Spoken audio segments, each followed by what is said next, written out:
Hey there, welcome back to the channel. Thanks for being here. Well, it's time for another Tools and Tech Tuesday, and today I thought, why don't we check out some of the smart home tech that I've collected over the last few years, and maybe talk about some of the stuff that I'd like to add, and some of the features that I think that they should improve on these things. So let's go check it out.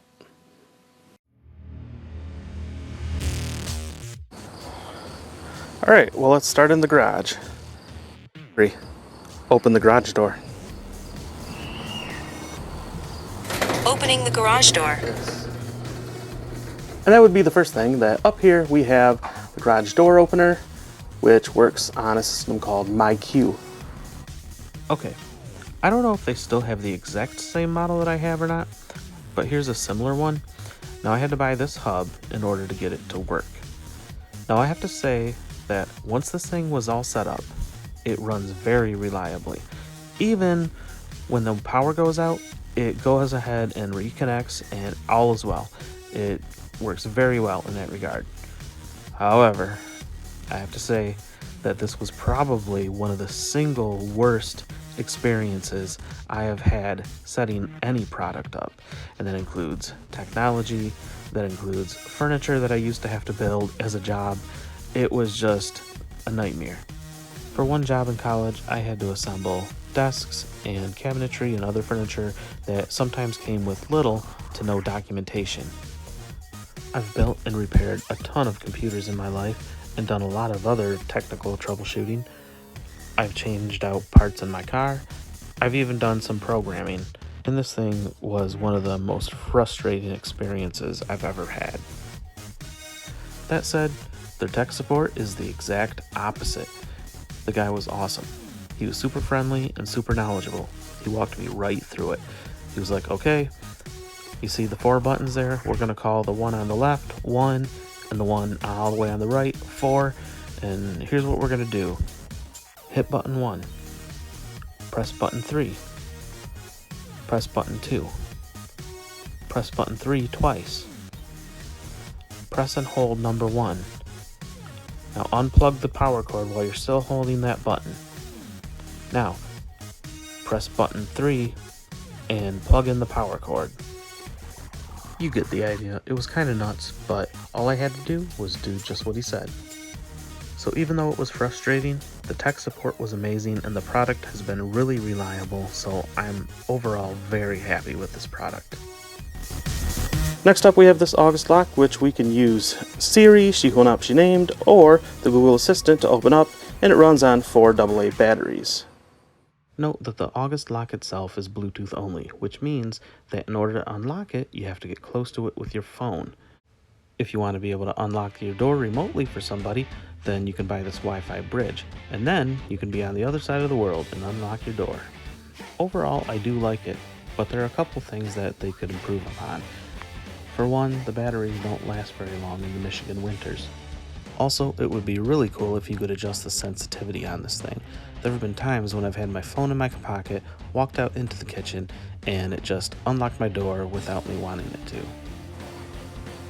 Next up, I have this LED light fixture hooked up to this Amazon smart plug, so all I have to do is tell She Who Should Not Be Named to turn on the garage lights, and this, along with some of the others, will come on. Next up, you'll see the WiseCam Pan, which is a really good value. It's inexpensive and it does a lot of cool stuff. You can get motion detection alerts, and then when you do, you click on it, it goes to the app, and you can actually move the camera. It'll actually physically move side to side, and you can do a lot of stuff. You can talk to the people, they can hear you, and you can hear them. It's really interesting. Next up, let's get past this ladder here, and you'll see this these lights. These are LIFX bulbs, and they are Wi-Fi based, not Zigbee or anything else, which is good and bad. They were a pain to set up, but once they're set up, they are really nice.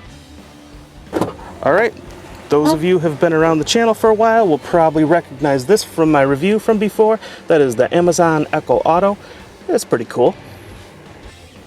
This is a smart air conditioner in which you can use Google or She Who Shall Not Be Named by Amazon to change the temperature and turn it on and things like that.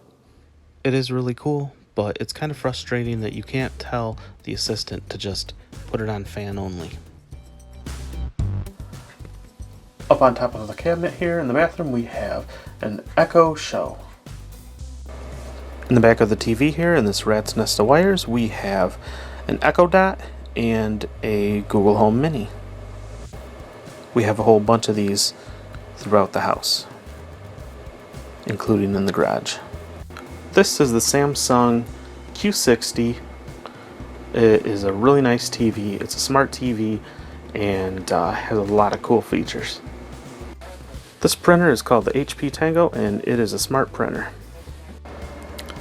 Alright, I don't know if we can really include these headphones up here, but they do have access to a smart assistant on a phone, such as the Google Assistant.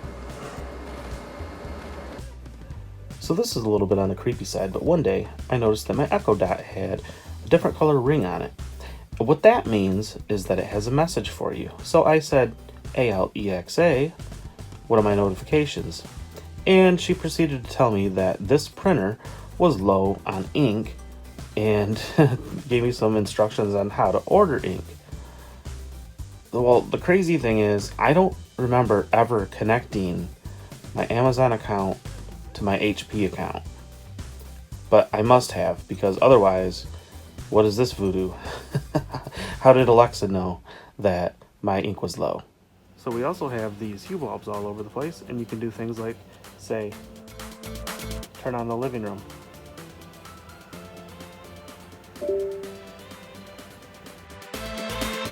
Set the living room to 50%.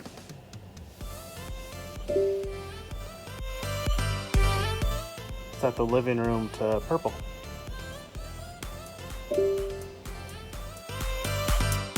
The living room to daylight. Set the living room to sunset. And there you go. That's how it works. And you can use Siri, She Who Shall Not Be Named, and the Google Assistant. Okay, these things that you guys see sitting on the desk a lot in the videos, these are Echo buttons.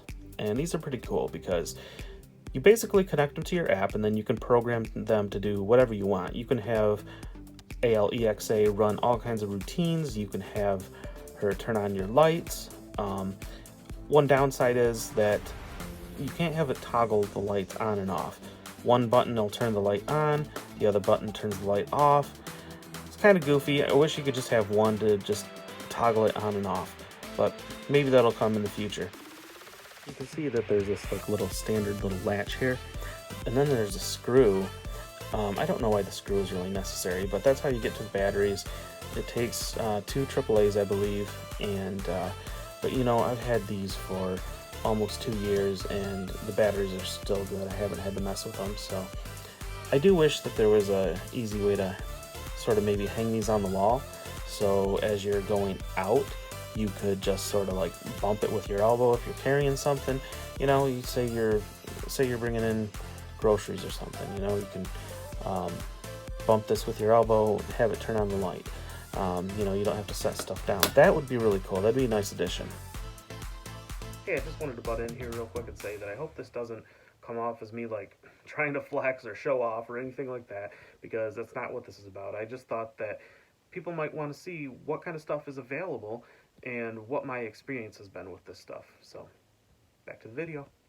And there it is. I hope you've enjoyed this tour of the smart home tech that I've accumulated over the last few years. Let me know in the comments if there's anything that you want me to do like a full review or tutorial on.